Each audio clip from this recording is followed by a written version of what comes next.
Guys and gals, I got another one for you today. Today I'm in my Wizard 113 GFT, platooned up with Drewskis and his T57 Heavy. We're on Prok, one of the most favorited maps in the game by a lot of players. Generally it's because it's wide open, it adds something different.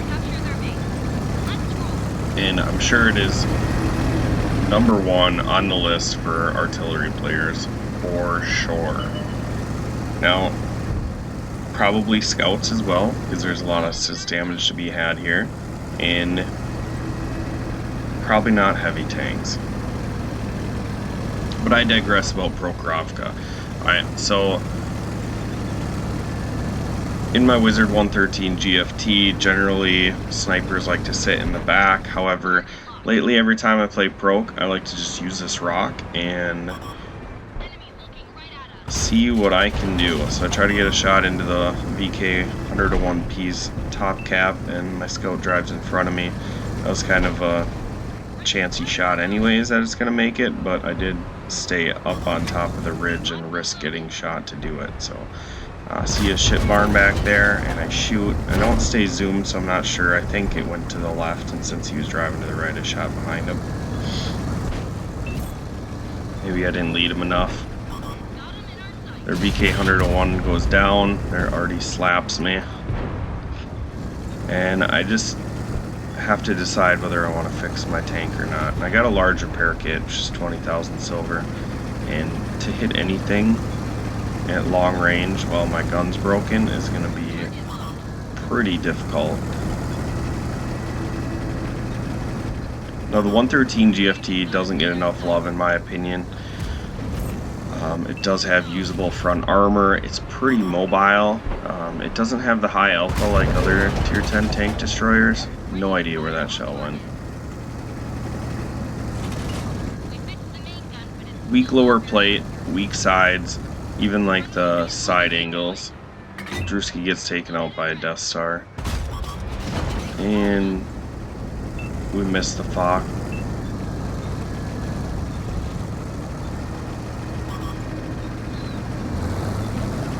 But it is definitely a usable tank. I enjoyed a lot. I want to feature this video because for some reason people struggle in this thing. I don't know if they try to play it too aggressively or if they just sit in the back and camp, but it is fairly easy to ace this thing.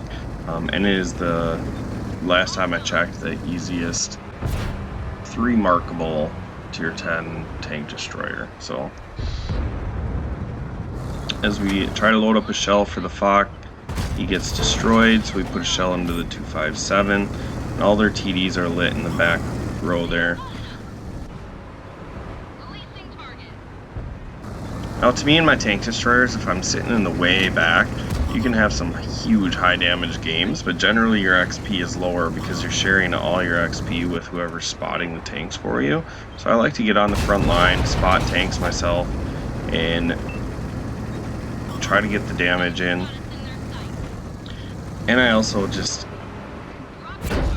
I'm an aggressive player. I don't like to wait for people to spot tanks for me or wait for the red team to make errors.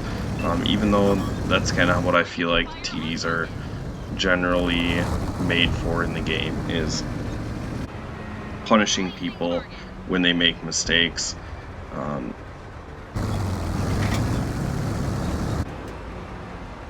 Trying to get a shot on this 50B here through the tracks. I did put one into him, missed that second shot.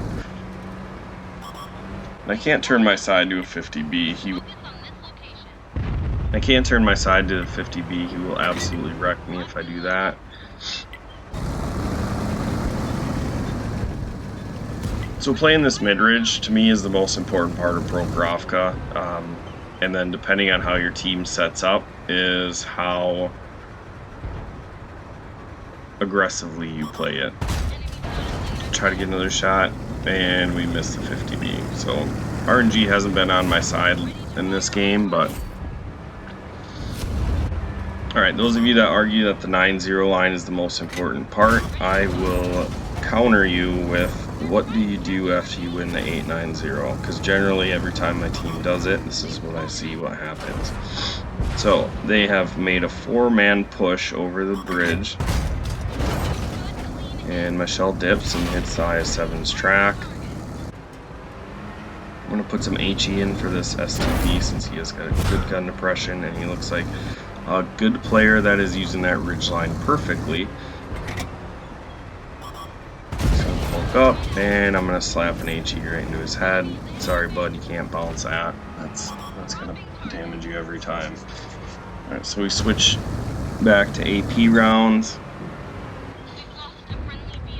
Let's see if we can get a shot at IS-7, and we get a fire started. Very nice. And now I have a 50B behind me. The 50B that was over at the track. So he gets 2 shots into me and then he drives past me, which was really weird. I don't know if that's all he had or if he just wasn't patient enough, but he definitely could have just sat behind me and taken me out of the game had he had a full clip. So